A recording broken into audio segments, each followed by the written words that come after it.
RCI 1320 AM, Foz do Iguaçu. Integrante da Rede Bandeirantes de Rádio. Ouça agora na Rede Comunicadora Iguaçu, programa Conteúdos do Paradireito, esclarecendo por que o Paradireito é para todos. Olá, boa tarde. Hoje é dia 23 de abril de 2019 e esse é o programa Conteúdos do Paradireito, até às 3 horas da tarde na rádio RCI, sempre ao seu lado. Eu sou Maria Madalena Esteves e hoje ao meu lado está o Eduardo Giuliani, que é médico voluntário da Conscienciologia e atualmente coordena, em conjunto com a Vera Marini, a Juriscons. Boa tarde, Eduardo. Boa tarde, Madalena. Boa tarde aos ouvintes da RCI. A Marilza está bem, ela só está viajando, por isso o Eduardo está aqui hoje. Estamos ao vivo no Facebook, Rádio RCI Iguaçu, onde você também pode ver nossa transmissão com imagens e interagir, comentar e participar da programação. Também ao vivo no aplicativo Sempre RCI, que você instala gratuitamente, no site semprerci.com.br e no AM da sua rádio em 1320, em toda a região de fronteira. Você pode interagir conosco pelo WhatsApp da RCI. Anote o número. Anote aí. Esse é o WhatsApp da RCI. 991450911. É o WhatsApp da RCI. Curta também nossa página no Facebook, Sempre RCI, e mande seu recado para que a gente leia ao vivo aqui no programa. Já estamos aqui online com o Colégio Invisível da Paradireitologia mandando boa tarde para a gente. Paradireito é o estudo do conjunto de normas, princípios e paraleis para que tenhamos uma manifestação mais justa, íntegra e reta alinhada ao fluxo cósmico. E junto ao paradireito temos também os paradeveres, que seriam compromissos firmados pela própria consciência para o desenvolvimento de sua evolução, entrosada à evolução do seu grupo evolutivo. Estes conceitos foram adaptados dos verbetes paradireito e paradever da Enciclopédia da Conscienciologia. A Conscienciologia deve ser pesquisada sempre a partir do princípio da descrença. Não acredite em nada, nem mesmo no que falamos aqui na rádio. Experimente, tenha suas próprias experiências e, claro, compartilhe conosco. Dentre os paradeveres trazidos pelo professor Valdo nesse verbete paradever, temos o dever de não maleficência, que seria como um cuidado para que nossa manifestação não cause mal aos outros. Então, o tema de hoje é: quando a omissão é superavitária? Eduardo, quando a omissão é superavitária para você? Então, Madalena, eu acho interessantíssima essa expressão, omissão superavitária. A palavra omissão, de uma forma geral, ela traz ideia de coisas negativas. Ela traz ideia de procrastinação, ela traz a ideia de desleixo, de descaso, até de irresponsabilidade, às vezes. Mas, sim, a omissão pode ser superavitária. Existe uma condição necessária para isso, que é ela ser voluntária, né, e cercada de um grau razoável de lucidez, com aplicação de discernimento, para que você possa realmente perceber que você está se omitindo por uma coisa melhor, né, para as pessoas de uma forma geral. Lembrar de uma expressão que a gente usa muito também na Conscienciologia, que a gente diz o seguinte: ajuda e não atrapalha. Sim. Né? Isso tem tudo a ver com a omissão com a omissão superavitária. É a própria omissão superavitária você não atrapalhar as pessoas no seu processo evolutivo, nas suas manifestações. Lembrar também que uma outra reflexão que me vem quando falo em omissão superavitária é que a teoria dos pensenes, que faz parte do corpo de conhecimentos da Conscienciologia... É só explicar aqui o que seria o pensene. Pois é, o pensene, pela teoria dos pensenes, a gente coloca o seguinte, que toda manifestação consciencial, ela é, antes de tudo, pensênica, ou seja, a menor unidade de manifestação consciencial, ela envolve sempre um pensamento, um sentimento e uma energia. Isso. Esse pacote de pensamento, sentimento e energia, que é indissociável, ele é o pensene. Então, Sim. Toda manifestação carrega pensamentos, sentimentos e energias. A omissão também. No momento em que você tem um contexto, uma situação, onde, por decisão sua, o melhor é não atuar, aquilo ali traz pensamentos, sentimentos e energias que vão intervir de alguma forma no processo. Então, pensando pela ótica do Pensene, né, não existe exatamente uma completa inação. Não agir também é uma forma de ação. Sim. Tá? Isso eu acho bem interessante. Outro ponto que eu gostaria de tocar é na questão da cronêmica. Uhum. Em determinados momentos, é melhor mesmo a gente se omitir à espera de mais informações, até que a gente entenda melhor o contexto, as interrelações, para que a gente possa ampliar a nossa lucidez, aplicar mais da nossa hiperacuidade em cima dessa lucidez, até a gente chegar ao ponto da gente poder tomar uma decisão e fazer uma ação mais adequada do que a gente faria anteriormente. Nesse caso aí, a omissão faz parte de um processo onde você se omite adiando uma ação, vamos dizer assim. Né? Eu até anotei aqui nas minhas reflexões, assim, seria um binômio, né? A ação precipitada e a omissão oportuna. São duas coisas que a gente deveria pôr na balança antes da gente se manifestar, principalmente em contextos mais conflituosos. Sim. Né? Isso pode tornar as nossas ações mais assertivas. A gente pode estar usando, nesse caso, a omissão para chegar numa condição melhor de ação um pouco mais à frente. Mas você vê que tem assim uma preocupação normalmente da gente ter que agir? É difícil ficar parado e deixar as coisas acontecerem? Né? É a reatividade. Né? A gente pode falar daqui a pouquinho de uma questão que eu me lembro sempre, uma pesquisa que foi feita da medicina na atenção primária e foram avaliadas consultas médicas. Se não me engano, essa pesquisa é de origem britânica. E o pessoal observou o seguinte: quanto tempo era necessário deixar um paciente falar durante uma consulta para que ele te desse, na fala dele, o diagnóstico final ao qual você ia chegar depois. Então, eles cronometraram isso e viram o seguinte: se o médico fosse capaz de ficar calado e ouvir o paciente por 2 minutos só no começo de uma consulta, 92% dos pacientes, naqueles 2 minutos, dariam ou uma pista real ou o próprio diagnóstico do que lhes estava acontecendo. Então, o paciente que sai de uma consulta médica e que o médico não conseguiu elaborar uma hipótese diagnóstica, muito provavelmente ele interrompeu o relato do paciente, ele teve uma reatividade muito antes dos 2 minutos. E também, talvez, uma dificuldade em aceitar que o próprio paciente, no fundo, saiba. Talvez falte a cognição, em termos médicos, né? Mas a ideia de que cada pessoa, no fundo, sabe o que está acontecendo, né? Sim, a pessoa, no mínimo, ela tem uma boa noção do que se passa com ela. Uma boa pista, né? Tem uma coisa que eu achei interessante, eu coletei aqui algumas coisas, busquei na memória.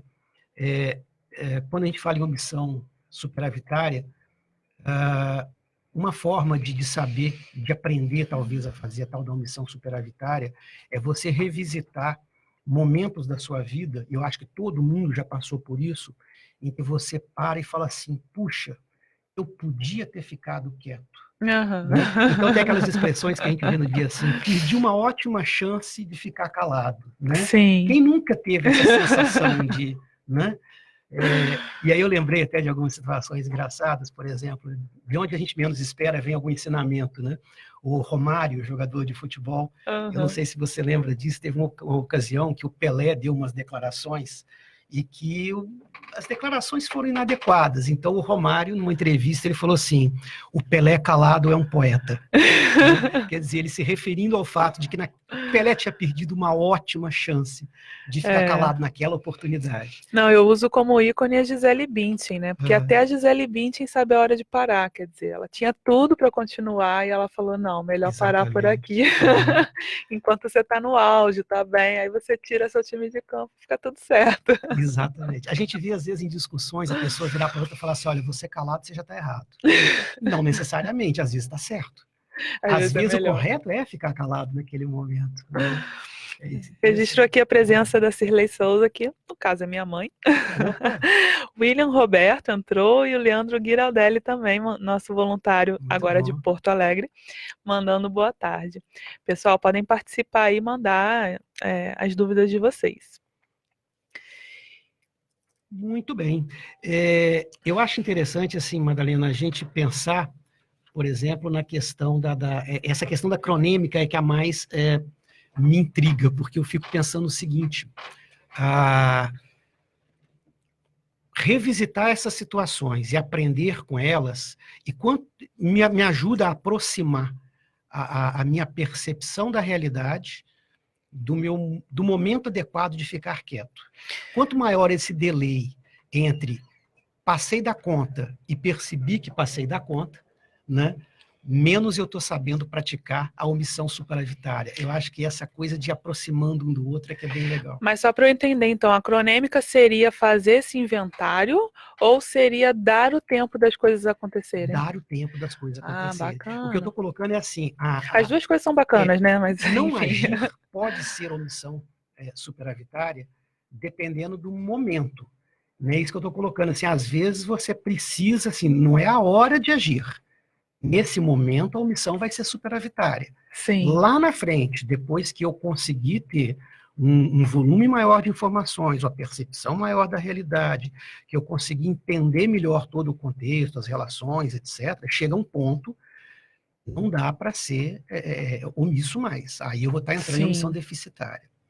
Né? A outra coisa que isso me faz pensar, que eu fico meio perplexo, é assim, ó, partindo desse princípio, de ter um amplo conhecimento de tudo e ter que fazer uma omissão superavitária, eu fico pensando na situação das consciências mais evoluídas.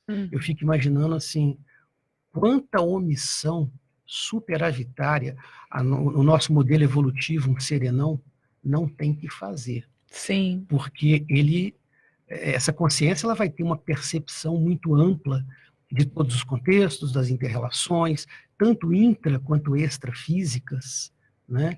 E o respeito que ele tem que ter ao para-direito de todos, que exercer. A omissão superavitária não deixa de ser um para-dever, né? Sim, e também a reciclagem de um salvacionismo, né? Que a gente estava falando aqui, a ideia de que nós somos insubstituíveis e tudo tem que ser resolvido, né, pela gente. Muitas vezes a assistência não é nossa, às vezes a assistência vai vir de outro lugar, né? Às vezes é permitir que alguém a faça, né? Isso é mais difícil quando a gente, pela lógica intrafísica, pensa que a gente está mais preparado, mais evoluído para uma determinada assistência do que uma outra pessoa. A gente se surpreende muito quando a gente vê uma assistência que a gente não conseguiu fazer ser feita por uma pessoa que a gente considerava, de alguma forma,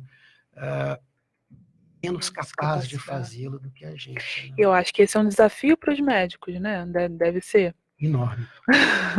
Enorme. Não tiro os advogados dessa não, mas eu penso que os médicos, por lidar com a vida e com a morte, eles devem ter essa questão mais aflorada, né? Se tem uma expressão que os médicos usam com uma facilidade absurda, é a tal do tem que.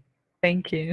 Tem que isso, tem que aquilo, tem que aquele outro. Né? A gente fala isso com vamos dizer assim, como se fosse o rei do saber, e na verdade não é por aí. Né? E lembrando que o professor Valdo era médico também, né? Então ele trouxe esses princípios de ética médica também para aqui para o para-dever. Foi interessante ele colocar o dever de não maleficência, que é o princípio da não maleficência para a ética médica, não é isso? Isso. Da questão da ética médica, eu acho até legal que eu fico pensando o seguinte, Madalena, o princípio da não maleficência, a autoria dele é atribuída a Hipócrates, Sim. lá em 400 a.C., né? Sim, juramento que o médico faz. Ele também é considerado o pai da medicina. Sim. Então, a gente pode dizer que a medicina e o princípio da não maleficência são irmãos, pelo menos por parte de pai. Ou deveriam ser. E na prática, o que a gente observa, qualquer médico que tem um pouquinho mais de senso crítico, ele percebe isso, a medicina se comporta mesmo como irmã do princípio da não maleficência. Com tudo que os irmãos têm direito. Sabe aquela convivência de amor e ódio? Sim. É exatamente o que acontece entre a medicina e a não maleficência. Há um amor e ódio entre as duas coisas. Interessante. Né? A gente vê até hoje, todo médico que se forma na faculdade, ele profere lá o juramento de Hipócrates. Sim. E lá no juramento está bem expresso o princípio, porque o juramento diz o seguinte, num trecho dele, que o trabalho do médico ele deve objetivar duas coisas, fazer o bem e não fazer o mal. Sim. Tá? E o que eu acho mais curioso ainda, isso é expresso no latim, meu latim é péssimo, me perdoa, mas a expressão é primum non nocere. E a tradução literal seria, primeiro, não causar danos. Primeiro então, vem a não maleficência primeiro vem a não e depois maleficência, a beneficência. Depois a beneficência. Ou Na seja, expressão original, primeiro é não lesar, depois ajuda. Né? E não é isso que a gente vê na prática, por isso é que eu falo que tem essa coisa de amor e ódio. Né? A maioria dos médicos não está preocupada primeiro em não lesar. Pelo contrário, em nome da beneficência, em nome do eu vou cuidar da sua saúde, eu vou resolver o seu problema, muitas vezes o médico atropela completamente o princípio da não maleficência. Nossa, vamos falar mais disso porque levar isso para a vida é muito importante, né? Com Primeiro, certeza. não fazer mal. Primeiro, não E fazer se mal. você puder ajudar, aí sim, fazer o bem. Registro aqui também a presença da Nilza Gladys. Pode mandar suas mensagens aí. Bom, já está aqui no tempo do intervalo, então vamos segurar aí para o próximo bloco a pensata e falar mais sobre o dever de não maleficência. Esse é o programa Conteúdos do Para Direito, ao vivo, até às 3 horas da tarde. Estamos conversando aqui, eu, Maria Madalena, e Eduardo Juliani, sobre o tema Quando a omissão é superavitária? Vamos a um rápido intervalo e voltamos na sequência. Estamos apresentando o programa Conteúdos do Para Direito. Com a reforma da Previdência cada vez mais próxima de ser aprovada, que tal começar a planejar seu futuro? Na Ademilar, você garante uma renda futura e vitalícia e aumenta seu patrimônio. Acesse ademilar.com.br, faça uma simulação e descubra que a sua aposentadoria imobiliária pode começar hoje. Se preferir, vá até a Ademilar, na Rua Rui Barbosa, 1032, Sala 2, Centro, ou ligue 3029-3323. Ademilar, consórcio de investimento imobiliário. O investimento da sua vida. Uma vila para chamar de sua. O Vila Florata é um bairro único, localizado na Avenida Felipe Vantia, a 200 metros do Consalter, próximo ao Maimabu Interlúdio, uma das regiões que mais cresce na cidade. O Vila Florata está entregue e pronto para construir. Últimas unidades de lotes com 360 metros, infraestrutura completa e condições imperdíveis. Entrada de 10% e saldo em 140 vezes direto com a loteadora. Plantão de vendas no local. CCIA Imóveis. Telefone 45 3523 1626 ou acesse www.cciaimoveis.com.br. A Bioetos Centro Médico prima pela excelência no atendimento multidisciplinar em diversas especialidades. A clínica disponibiliza vários exames e procedimentos em consultórios equipados com a mais moderna tecnologia, processos informatizados, acessibilidade e localização privilegiada no centro de Foz do Iguaçu. Ligue 3028-1282 ou pelo WhatsApp 45 999480137. Bioetos, especializados em você. Computadores Apple, sinônimo de sofisticação e qualidade. Em Foz, você conta com uma assistência técnica especializada da Hardset para seu iMac, MacBook e Mac Pro. Limpeza, upgrade e atualização de seu Mac. Confie na Hardset. na República Argentina 3855, ao lado da Fraida. Hard 7. Voltamos a apresentar programa Conteúdos do Para Direito. Estamos de volta com o programa Conteúdos do Para Direito, ao vivo até às 3 horas da tarde. Eu sou Maria Madalena Esteves e ao meu lado está Eduardo Giuliani. Registro aqui agora a presença do Carlos Menezes, que tem assistido nossos programas. Boa tarde. E o tema do programa de hoje é: quando a omissão é superavitária? Eduardo, você trouxe aí alguma pensata do professor Valdo Vieira para gente? Trouxe sim, Madalena. Selecionei algumas aqui que eu acho interessantes. Aqui eu gostei bastante, foi essa aqui, ó. A omissão superavitária é o requinte da inteligência quanto ao convívio cosmoético. Você não sai vitorioso só pelo que fez nesta vida, mas também pelo que poderia ter feito e não fez, evitando os erros. Ah, bacana. No sentido de não errar de novo. De não errar por agir, né, de forma intempestiva, de forma inadequada. Né? Legal. Tem um pouco daquela questão de, na dúvida, abstenha-se. Né? Acho que dentro dessa pensata está incluído aí a questão de ter bom senso, de abster-se na dúvida, mas de não simplesmente abster-se, mas ir em busca eu sempre me preocupo muito com essa questão. Se você precisou se omitir em algum contexto, na maioria das vezes, não sei se isso seria sempre, mas eu acho que é porque te falta informação. Sim. Sabe? Se você Ou a cosmovisão, né? Ou a cosmovisão. Então, eu acho que a omissão, e eu particularmente penso que essa é minha opinião, eu acho que é uma condição sine qua non para que uma omissão seja superavitária, é que você não esteja simplesmente largando para lá. Sim. Você se omite, assume que você tem alguma coisa a ver com aquela história, porque senão ela não estaria diante de você. Sim. Né?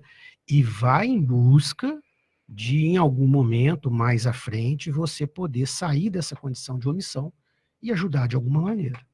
Bacana. Registro aqui a presença também da Roseli Bin. Eduardo, no direito nós temos o princípio da precaução e o princípio da prevenção. A precaução, no caso, é de dúvida, né? Na dúvida, abstenha-se. Na dúvida, a gente usa esses princípios mais em direito ambiental, né? Então, se na dúvida se algo vai causar mal ao meio ambiente, abstenha-se. E o da prevenção é, na certeza de causar mal, abstenha-se. Então, é interessante porque, assim, muda a palavra, né? A medicina usa não maleficência, o direito usa precaução, mas o sentido é o mesmo. E realmente é uma norma para a vida, né? Na verdade, na medicina, a gente não usa muito a palavra, a tal da não maleficência. Não? Não. A gente usa muito a expressão prevenção e os níveis de prevenção. Há muitos anos, a medicina trabalha com 3 níveis de prevenção: primária, secundária e terciária. E isso é dividido de uma forma temporal, vamos dizer, cronêmica também, em relação às doenças, não às pessoas. E esse é um ponto, é uma crítica que alguns médicos fazem, alguns médicos, na minha opinião, mais lúcidos, fazem ao que se chama de prevenção na medicina. A prevenção ela é baseada na história natural da doença e não na pessoa que experimenta a doença. Para mim é um erro. Deveria ser baseado na pessoa. E baseado na história, vamos pegar um exemplo muito tranquilo da gente entender. A relação entre, por exemplo, tabagismo, hipertensão arterial e problemas cardiovasculares, infartos, derrames, etc. Dependendo do ponto onde você atua, você está fazendo prevenção primária, secundária ou terciária. Se você adota, por exemplo, políticas públicas, aconselhamentos, etc., para que uma pessoa não comece a fumar ou não se exponha ao fator de risco, se você estabelece leis que ajudam as pessoas a poder conviver em ambientes livres do tabaco, por exemplo, você está fazendo prevenção primária. Você está evitando a exposição ao fator de risco. Está um pouco na precaução, né? Se a pessoa já é tabagista, você tem como atuar de outras formas, tentando evitar que essa pessoa desenvolva hipertensão arterial. Aí entram alguns aconselhamentos, alguns tratamentos para tentar parar de fumar e por aí vai. Se a pessoa já desenvolveu a pressão arterial, ela já é hipertensa, aí você tem um terceiro nível em que você vai tentar fazer com que aquela pessoa hipertensa não tem as consequências da hipertensão. Aí vem lá a questão do derrame, do infarto, do tabagismo, a questão do câncer de pulmão e assim por Você diante. falando assim, me ocorre, né, que a pessoa já passou do ponto da omissão superavitária, ela já se fez mal. Exatamente. Ela já passou desse ponto. E aí agora o médico tem que ajudá-la de alguma forma. Agora, o que acontece, Madalena? É interessante a gente observar o seguinte, assim, vamos voltar lá no Hipócrates, tá? Quando o Hipócrates criou essa história da não maleficência, ele ajudou a formar médicos, do meu ponto de vista e do ponto de vista de alguns de nós, extremamente humanos, preocupados com a pessoa. Uhum. Esses são aqueles médicos de antigamente. Antes da época cartesiana, né? Antes de 1910. Em 1910, o governo americano contratou um profissional chamado Abraham Flexner, que ele fez ele foi contratado a ele uma pesquisa e uma consultoria. O que o Flexner foi encarregado de fazer? Ele tinha que conhecer as faculdades de medicina dos Estados Unidos, dar um diagnóstico dessas faculdades e apontar os caminhos que essas faculdades deveriam seguir. E o Flexner disse o seguinte: se os médicos fossem super especialistas, as doenças iriam ser extintas. A intenção dele é essa. Ele não era médico. Não sei se ele era administrador, eu não me lembro a área dele. Então ele disse o seguinte: se alguém souber tudo de coração, tudo de sistema digestivo, nós vamos conseguir liquidar doenças cardíacas, nós vamos conseguir liquidar as doenças digestivas e assim por diante. Se o cara for super especialista numa doença X, nós vamos acabar com aquela doença. Uhum. E o governo americano concordou com isso, os Estados Unidos seguiu isso, e o mundo olhou aquilo e falou: eles estão certos, e todo mundo foi atrás. Sim. E isso gerou algumas consequências. A primeira delas, um desenvolvimento muito grande do conhecimento e da tecnologia. Uhum. Sem dúvida, um ganho considerável.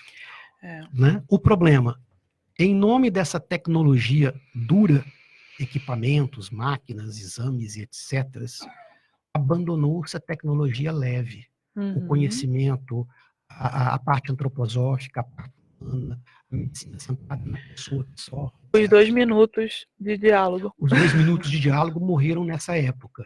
Eles começaram a acabar aí. Eu vi que teve um momento que a medicina fez uma análise cartesiana do corpo, né? Dividindo os órgãos como se fossem partes de um relógio que não está funcionando bem. O cirurgião que destrinchou isso foi o Flexner. Entendi. Foi nesse relatório Flexner que a medicina seguiu esse caminho. Entendi. E o que aconteceu? Com o tempo, não só os pacientes foram divididos em segmentos, a cabeça do médico também. Sim. Então o médico ele ficou robotizado. Hoje você tem médico que ele pensa dessa forma. E ele não para refletir. Ele pensa assim: cara, eu sou especialista em coração. Eu tenho que fazer o coração de todo mundo funcionar direito.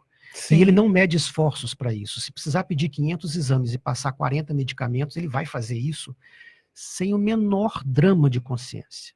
E entre vocês tem essa coisa assim: o coração funciona mesmo que seja pelo sacrifício do rim e o nefrologista que se vire. Os especialistas chega nesse ponto? Às vezes sim. Nossa. Às vezes sim, né? O meu sistema é mais importante do que o do meu colega.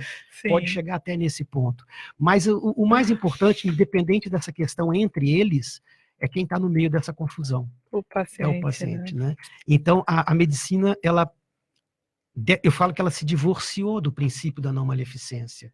Hoje o médico se forma, ele faz o juramento, mas ele não o cumpre, na maioria das vezes. Tá? Na maioria das vezes. O que aconteceu de alguns anos para cá? Depois de muito tempo, o pessoal alguns médicos começaram a refletir e falaram: peraí, o cara falou que se a gente fizesse isso, a gente acabaria com as doenças. As pessoas continuam adoecendo. Sim. Das mesmas doenças e de novas doenças. O que deu errado? E os médicos adoeceram juntos, né? Eu tentei defender isso na minha dissertação, mas não tive base científica de que essa especialização extrema adoece. Porque você deixa de ter prazer no trabalho e vira uma coisa enfadonha, né? Exatamente. Né? Em função dessas reflexões, Madalena, é que alguns médicos, e aí eu tive a oportunidade de conhecer pelo menos 2 grandes expoentes dessa área, eu falei das 3 prevenções, primária, secundária e terciária. Uhum. Até que um médico belga, Marc Jamul, eu tive a oportunidade de conhecê-lo pessoalmente, uma pessoa maravilhosa. O Mark Jamul ele cunhou um termo chamado prevenção quaternária, que é carinhosamente chamado pelos médicos que atuam nessa área de P4. Né? Então, hoje, se você entrar na internet e digitar lá P4, você vai encontrar muita coisa referente a P4, a essa prevenção quaternária. A prevenção quaternária, palavras do próprio Mark Jamul, nada mais é do que um olhar crítico sobre a atividade médica, com ênfase na necessidade de não prejudicar. Então ele Só resgatou isso. Ele foi lá e resgatou o princípio da não maledicência. É. Hoje, se tem um profissional, um especialista dentro da medicina, que pratica e leva a sério esse princípio, é o médico de família e comunidade, é o especialista em atenção primária e atenção básica. Sim. Né? Esse médico pratica isso muito hoje. Vamos aprofundar isso, mas antes o Carlos Menezes pergunta aqui. Qual omissão é mais superavitária? A omissão na assistência intrafísica ou a omissão na assistência extrafísica? Bom, eu arriscaria dizer que, primeiro, é difícil comparar uma com a outra, né? Não sei se existe um ponto de comparação, mas eu diria que a assistência extrafísica é sempre muito importante, né? Mandar boas energias, pensar as melhores energias para aquela pessoa, para aquela situação, isso sempre contribui muito, né? Eu penso. Eu penso que sim. A gente pode fazer aqui algumas extrapolações, Madalena. Eu fico pensando o seguinte, a gente tem uma interação contínua entre intra e extrafísico. Então, Sim. Eu acho que o que você faz Não aqui sei repercute lá e vice-versa. Se tem essa divisão Né? tão clara, né? Eu acho que não tem. A gente poderia pensar o seguinte, eu acho que depende de cada contexto, mas vamos pensar o seguinte, a gente tem estimativas aí para cada consciência intrafísica, a gente tem 9, 7 Já consciências estariam em 7, né? extrafísicas. Então, talvez extrafisicamente a coisa repercuta um pouco mais. Sim. Mas eu Não, não e sei intrafísico a gente tem algumas sei se teria limitações intrafísicas, mas extrafisicamente, mandar boas energias, se... refinar nossos sentimentos em relação a qualquer consciência ou situação, isso sempre ajuda, né? Eu não vejo como isso poderia prejudicar. Você está alinhado com assistência extrafísica. Outra coisa aí é a sutileza da questão extrafísica, né? Você tem extrafisicamente, talvez a gente tenha muito mais oportunidade de ser genuíno, legítimo, transparente, etc., do que do ponto de vista intrafísico. Intrafísico a gente sempre tem aquela preocupação com a forma, com a aparência, com coisas que podem limitar a nossa. O que me ocorreu de interessante aqui nessa pergunta é, em termos de para-direito, você chegar num ambiente que tem um modus operandi diferente, né, do que você entende que é o melhor, e você respeitar. Então, aí eu acho que é uma omissão extrafísica superavitária, de você respeitar o ambiente alheio. Né? Não chegar, por exemplo, na casa dos outros, de repente, ou em local público, com muita gente, exteriorizando energia, por exemplo. Isso poderia ser uma atuação ruim, né? Porque você poderia fazer mal para você e para aquelas consciências que estão ali já acostumadas com outro padrão, e você chega sem paradiplomacia, sem pedir licença, né? Atuando ali numa assistência que não é para o caso. Eu acho que isso aí vale a pena pensar. Lembrando que a gente falou lá sobre a teoria do PSN, se você extrafisicamente chega num ambiente jogando suas energias, exteriorizando suas energias de qualquer maneira, você não é omissão, você já está agindo extrafisicamente, né? Sim. Você está colocando as energias ali, junto com elas vão seus pensamentos, seus sentimentos, tudo isso fazendo parte do processo, né? Então, acho que por isso a omissão seria superavitária. Eu acho que seria. Mauro Mendes mandando aqui boa tarde. Mas vamos falar então, boa tarde, Mauro, mas vamos falar então que esse assunto da medicina me interessa bastante. Essa questão dos procedimentos médicos, né, que a gente sabe que Quanto mais procedimentos os médicos passam, mais encarece o tratamento de saúde, mais encarece plano de saúde e mais as pessoas ficam com dificuldade de ter plano, precisam ir para a saúde pública. Como é que é essa questão aí dos procedimentos e da atuação do médico? Precisa mesmo tanto procedimento, tanto exame, enfim. E cadê os 2 minutos? Eu gostei desses 2 minutos. Agora, quando eu for ao médico, eu vou exigir 2 minutos. Doutor, me dê 2 minutos para falar. Você entra com o cronômetro e fala, sabe o que é isso, doutor? Um cronômetro. 2 minutos são meus e dispara o cronômetro. E se ele começar a falar... É meu direito falar por 2 minutos nessa consulta. É muito interessante isso, né? É muito interessante. Madalena, pede-se exame de uma forma absurda. Sim. Eu me lembro, isso não faz tanto tempo assim, eu cheguei a ter alguns professores mais antigos na faculdade. Eu estou fazendo aí quase 30 anos de formado, esses professores já tinham seus 30 anos, então estou falando de gente que se formou há 60 anos atrás, praticamente, né? É um bocado de tempo. Uhum. E eu cheguei a ter professores que eles falavam o tempo todo com a gente, eles martelavam na cabeça da gente o seguinte: exame, não existe exame, existe exame complementar. Nunca peçam exame se não for para complementar alguma coisa. Essa alguma coisa era o método clínico, humano de atendimento. Era você ouvir o paciente, criar uma hipótese diagnóstica, examinar um paciente. Sim. E o exame ia servir para clarear uma ou outra dúvida, né? Hoje, eu vejo com frequência pacientes que ligam para o consultório médico, a secretária passa um e-mail com uma lista de 40 exames e a pessoa faz os exames e já vai para a consulta com aqueles exames feitos. Nossa. Isso não E é a raro. sobrecarga com plano de Então, saúde, assim, gente. isso responde se os exames são necessários ou não, né? Isso responde se os exames são necessários ou não. Com certeza não. E tem um problema sério nisso aí, que é o link, para a gente fazer bem o link dessa questão dos exames com o princípio da não maleficência. Vamos pensar uma situação, Madalena. Suponhamos que semana que vem você vá consultar comigo e você chegue para mim e diga o seguinte: Já vou chegar com cronômetro. Além do seu cronômetro, você me diga, naqueles 2 minutos que você tem direito, você me diga o seguinte, Madalena: Eduardo, eu vim aqui porque assim, eu estou me sentindo bem, mas eu queria fazer uma bateria de exames, eu queria fazer um check-up geral. Isso todos os dias nos consultórios médicos acontece.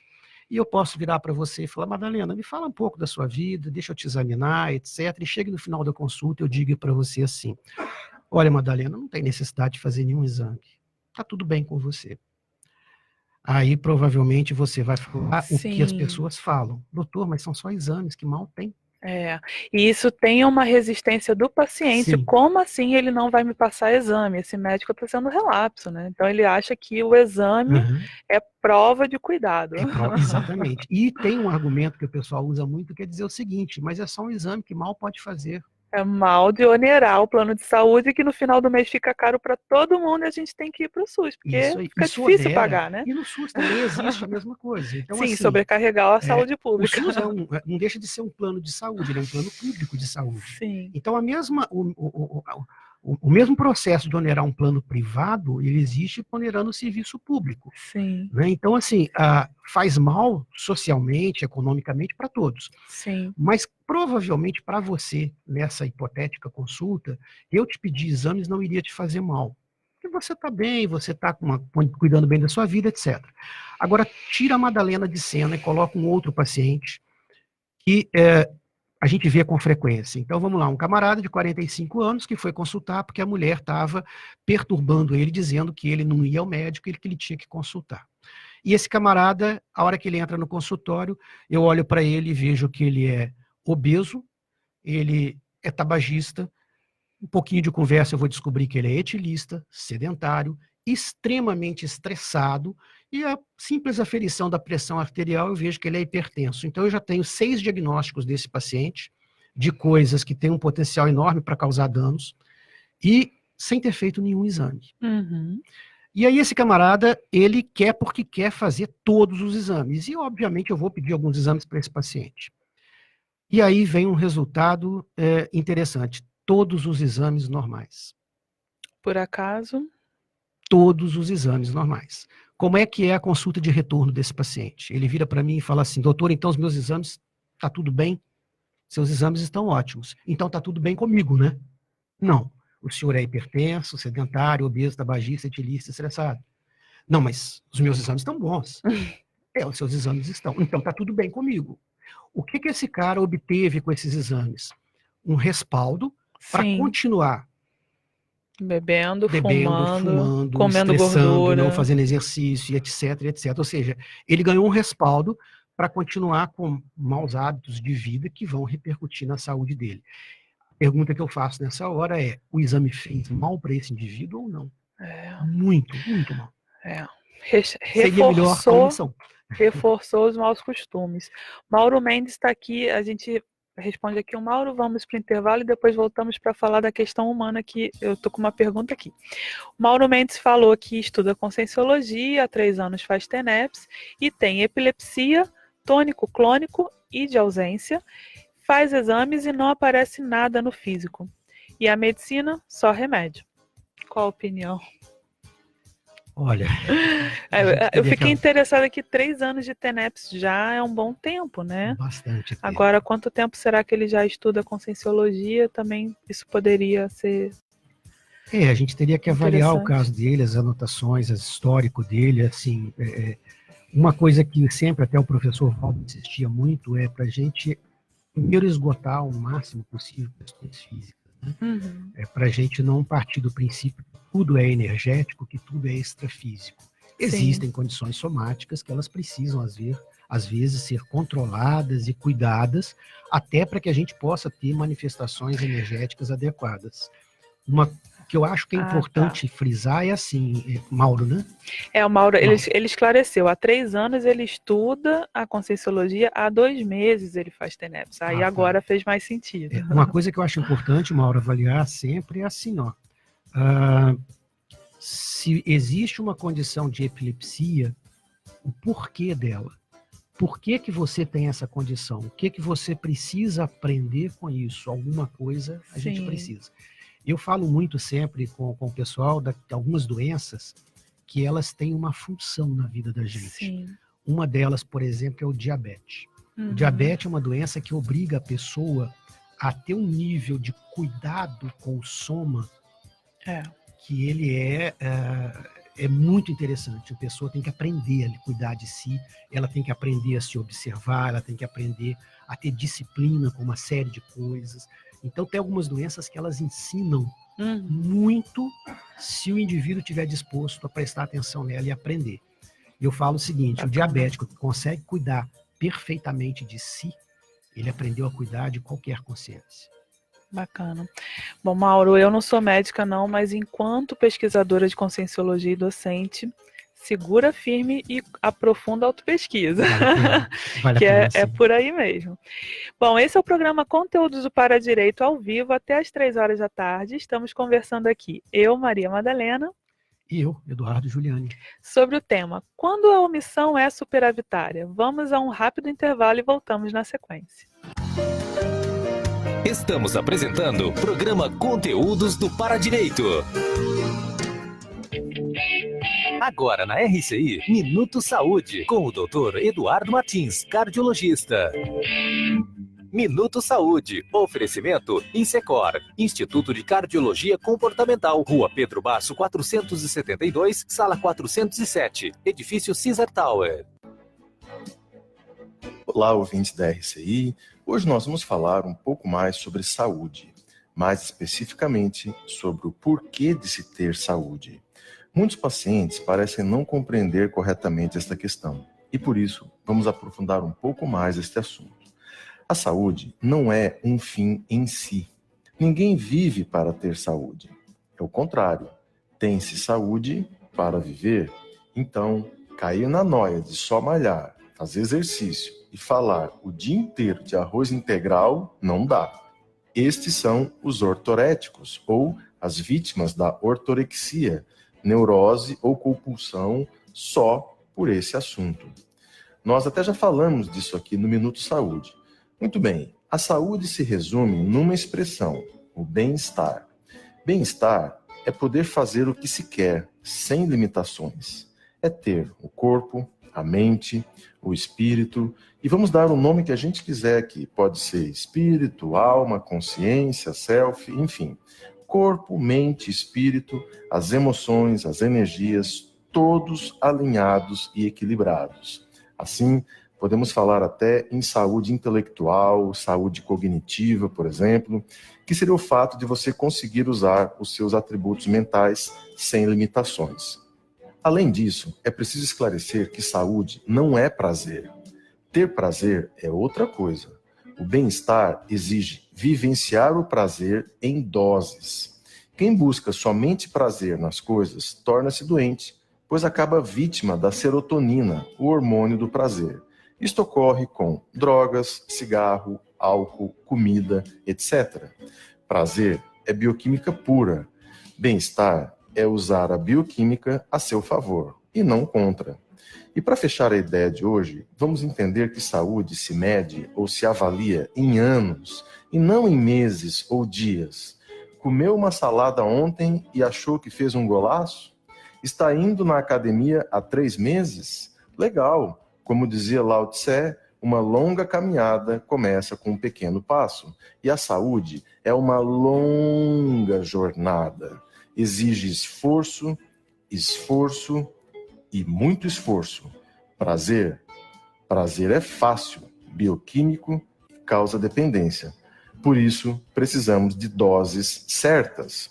E o bem-estar é o saldo entre o esforço para se ter maior saúde, associado ao equilíbrio nas doses corretas de prazer. Quer ter bem-estar? Faça força com exercícios físicos e alimentação saudável e dose sua busca excessiva por prazer. Então é isso. Da próxima vez que você pensar em saúde, lembre-se de no mínimo 2 anos de cuidados contínuos, exercícios, academia, alimentação saudável e foco nas demandas pessoais. O resto é ilusão. Quando disserem para você que para ter saúde é preciso fazer o que se gosta, muito cuidado. Se depender da nossa vontade, ninguém põe o pé numa academia, nem levanta o quadril do sofá. Vontade engana, e muito. É preciso fazer o que é preciso fazer. É isso aí. Você ouviu na RCI Minuto Saúde. Minuto Saúde. Oferecimento Insecor, Instituto de Cardiologia Comportamental, Rua Pedro Basso, 472, Sala 407, Edifício Caesar Tower. Voltamos a apresentar Programa Conteúdos do Paradireito. Estamos de volta com o programa Conteúdos do Paradireito, ao vivo até às 3 horas da tarde. Eu sou Maria Madalena Esteves, ao meu lado está... Eduardo Juliani, boa tarde.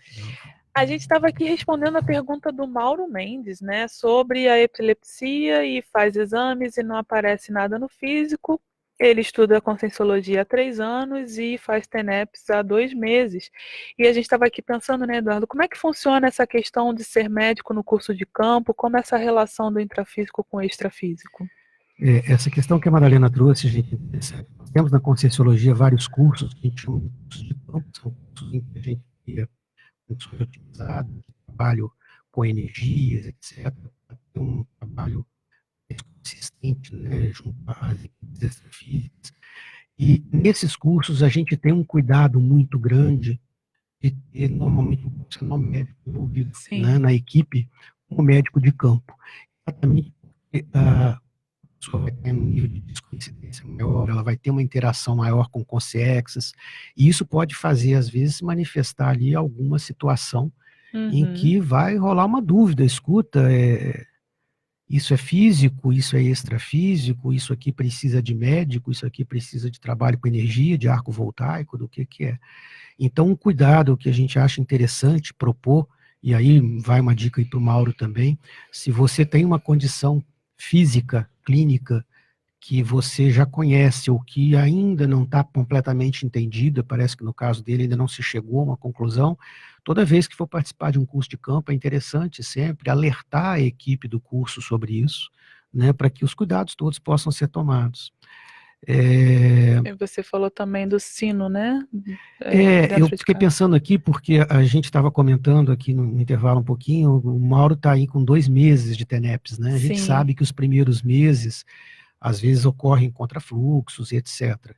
TANEPS aqui lembrando a tarefa energética pessoal, que é uma técnica Isso. de doação de energias sempre no mesmo horário, durante um tempo regular, e que tem algumas repercussões na nossa vida Isso. intrafísica e extrafísica, né? E esse começo, esses primeiros meses, às vezes ocorrem alguns contrafluxos nesse sentido, algumas exacerbações de problemas, etc., podem ocorrer. Então é bom a gente cercar de alguns cuidados. No caso do Mauro, eu não sei qual é a condição dele, mas, por exemplo, se ele não mora sozinho, se tem mais gente em casa, tratar a TENEPS com aquele mesmo cuidado que a gente trata lá as projeções, de ter um auxiliar em terra. Então, se ele vai entrar para um quarto para fazer TENEPS, e tem a possibilidade dele ter lá alguma crise convulsiva, alguma coisa, a porta não deve ficar trancada. Alerta as pessoas que estão na casa de que você naquele horário não deve ser incomodado, mas não tranque a porta, porque se você passar mal lá dentro, as pessoas não vão conseguir te ajudar. Sim. Além disso, pode haver, sei lá, algum sistema, qualquer coisa, de deixar uma campainha, alguma coisa do teu lado ali, que se você não se sentir bem, você dá tocou naquela campainha e o teu auxiliar fora da sala vem te ajudar. Esses cuidados eu acho interessantes, né? A gente, é curioso que a gente observa assim, ó, quando a gente se cerca de cuidados, às vezes o assediador fica mais inibido de prejudicar atuar. qualquer coisa de atuar junto da gente, né? Muito bom. Eduardo, vamos ler a pensata de novo do professor Vamos Valdo? a ela. Lembrando que as pensatas estão no léxico de ortopensatas do professor Valdo Vieira. Então, vamos lá. A omissão superavitária é o requinte da inteligência quanto ao convívio cosmoético. Você não sai vitorioso só pelo que fez nesta vida, mas também pelo que poderia ter feito e não fez, evitando os erros. Bacana. Registro aqui a presença da Rainildes Tavares, Guilherme Wojciechowski, Cristiano Carvalho e Rosemary Bernardi e Antônio Eduardo, meu irmão. Minha família hoje está participando, meu irmão aqui, sensacional. E aí o tema do programa de hoje é quando a omissão é superavitária. E aí o Carlos Menezes nos manda aqui a seguinte pergunta: o que avaliar para concluirmos se estamos sendo omissos e isso está pesando ou não em nossa programação existencial? A famosa Proexis, que a Proexis agora está famosa, né? Está na moda. Né? Então, como saber se isso está afetando o cumprimento da nossa programação existencial? Eu penso que a palavra-chave aí está na base da conscienciologia, é autopesquisa. Né? É autoobservação, é ver resultados, é ponderar como as coisas estão caminhando. Suas omissões estão sendo superavitárias, com certeza o resultado, a médio e longo prazo, será altamente positivo. Né? Sim. Eduardo, fala mais um pouquinho para a gente de como funciona, então, a não maleficência na medicina, sobre essa questão do médico, do contato humano. Eu penso que as profissões, de um modo geral, principalmente a medicina e o direito, né, vão ter que se ajustar a esse contato humano, porque senão a gente vai ser substituído por máquina muito facilmente, né? Com certeza. A grande diferença da inteligência não artificial para a inteligência artificial é a sua dimensão mais humana. Eu vejo assim, o grande problema da medicina hoje, pensando por esse caminho, é ter abandonado algumas dimensões, histórica, antroposófica, filosófica, cultural, são coisas que o médico, de uma maneira geral, abandonou. Eu falando isso aqui no ar é ótimo, porque os meus colegas não gostam muito desse meu discurso, a maioria deles não gosta, mas é fato, é verdade, infelizmente é assim. Eu estou me lembrando aqui, na hora que você estava perguntando, Madalena, eu me lembrei de uma cena que eu vivi na faculdade de medicina. Eu tive um professor, ele deu aula para mim na cadeira de clínica cirúrgica. Esse professor, ele era um senhor, daqueles assim, parecia que saía de um... Sabe avô de filme de história de Monteiro Lobato, que tem o cabelo branquinho, penteadinho, todo certinho, arrumadinho, um gepeto da vida, sabe? E ele sempre dava aula de terno, gravata, e ele era uma pessoa muito reta, muito séria, muito correta nas atitudes dele. E ninguém brincava muito com ele. Então, um dia, ele foi dar uma aula pra gente, da cadeira de cirúrgica, e ele interrompeu a aula e falou: gente, Daqui a pouco vocês vão formar e tal. Vocês já tiveram alguma discussão sobre ética? Não. Nós vamos passar agora a fazer uma aula seguinte. E aí ele trouxe essa discussão para a turma. E num determinado momento, alguém perguntou para ele o seguinte, falou assim, professor, se um paciente que está com câncer terminal vira para o senhor e diz o seguinte, eu quero saber tudo da minha doença, não me esconda nada, o que o senhor faz? Ele olhou e falou assim, primeiro eu procuro uma cadeira, porque se eu tiver que mentir ou omitir, a gente faz isso bem melhor assentado. Eu não esqueço dessa resposta dele. E foi, a gente faz isso melhor assentado. Então, a primeira coisa, eu alcanço uma cadeira. E depois a gente vai avaliar se essa pessoa tem ou não tem condição de saber tudo o que ela quer saber. Cada caso é um caso, não tem como a gente dizer que a gente vai falar tudo para todo mundo. Sair falando tudo para todo mundo pode ser um desastre. Até aqui nas pensatas do professor Valdo, ele colocou, tem uma que ele coloca aqui, ó, o médico às vezes precisa omitir o que sabe. Não é só o médico. Ele falou do médico porque era a realidade dele. Mas todo mundo, às vezes, precisa omitir o que sabe em prol das outras pessoas. Lembrei de um outro episódio que ilustra isso. Eu trabalhei durante 12 anos como médico de família e comunidade. E na minha área de atuação, na área que eu atendia, eu tinha alguns pacientes terminais, né? E eu visitava esses pacientes 1 ou 2 vezes por semana e não tinha muito o que fazer. Eu tive paciente que eu chegava na casa do paciente, o paciente olhava para mim, eu puxava uma cadeira, sentava do lado, segurava a mão do paciente, a gente ficava ali 10, 15, 20 minutos em silêncio, um olhando para a cara do outro. Depois eu falava, olha, semana que vem eu venho te ver de novo. Levantava e ia embora. Eu já tive visitas domiciliares que eu fiz que foram em absoluto silêncio. Que bacana. Não tinha o que fazer. Aí teve uma reunião eu não esqueço, que teve uma reunião de equipe, as equipes de saúde da família se reúnem toda semana, e as agentes comunitárias de saúde, que também faziam visitas nas casas dos pacientes, elas fizeram uma reivindicação. Elas viraram para mim, para a enfermeira da equipe, e falaram assim, doutor, a gente não sabe o que fazer nas visitas desses pacientes. A gente gostaria de aprender um pouco sobre essas doenças, para que a gente soubesse falar e o que fazer. Eu disse a elas o seguinte, se vocês querem, a gente vai ensinar. Eu posso assegurar para vocês que, por mais que eu saiba, eu também muitas vezes não sei o que fazer. Sim. E eu posso assegurar para vocês que eu fico mais angustiado do que vocês, porque eu tenho a noção exata de como as coisas vão caminhar, de como a doença vai complicar, de como a pessoa vai morrer e até em quanto tempo aproximadamente isso vai acontecer. E eu tenho que me manter bem otimista e fazer uma boa visita a essa pessoa. Sim, e também não olhar para a pessoa com pena, né? E não olhar para a pessoa com pena. Isso é pior do Então eu falei, se vocês quiserem... Essa é uma omissão superavitária. Com certeza, com certeza. Então eu falei, olha, se vocês quiserem, a gente pode fazer, mas isso não vai tirar vocês dessa enrascada.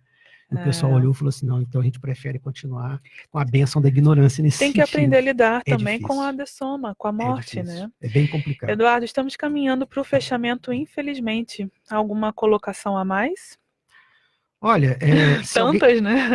Eu não ganho nada para fazer propaganda, mas eu trouxe aqui comigo um livro que eu queria mostrar para vocês. Esse livro aqui, ele tem umas coisas curiosas, é de um espanhol chamado Juan Gervás. Ele é um dos pesquisadores dessa área de prevenção quaternária, dessa área de resgatar a não maleficência. E ele redigiu, junto com a esposa dele, também médica, Mercedes Pérez Fernandes, um livro chamado o título diz tudo, né? São e Salvo e Livre de Intervenções Médicas Desnecessárias. É muito interessante esse livro. Ele aborda muito dessas questões que a gente está comentando aqui de uma forma bem interessante. Bem Bacana. interessante.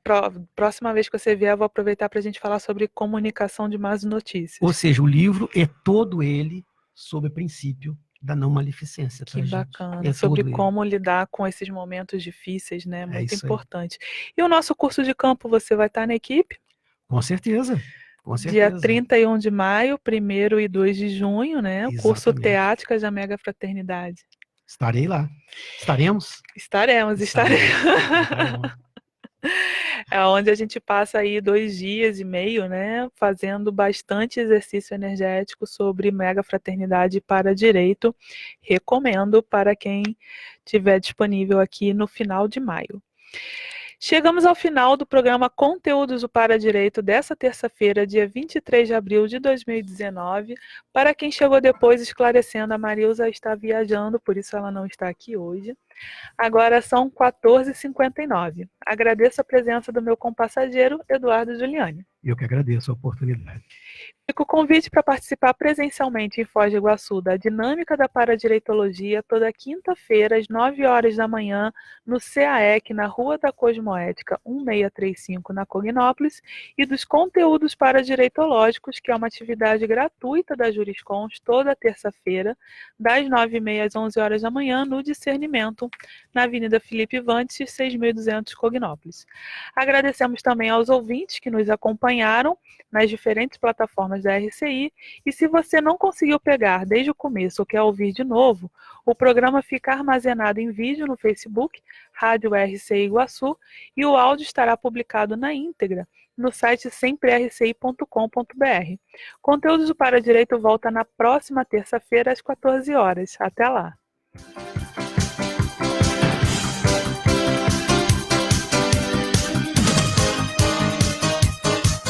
Jornalismo, opinião, futebol, entrevista, participação.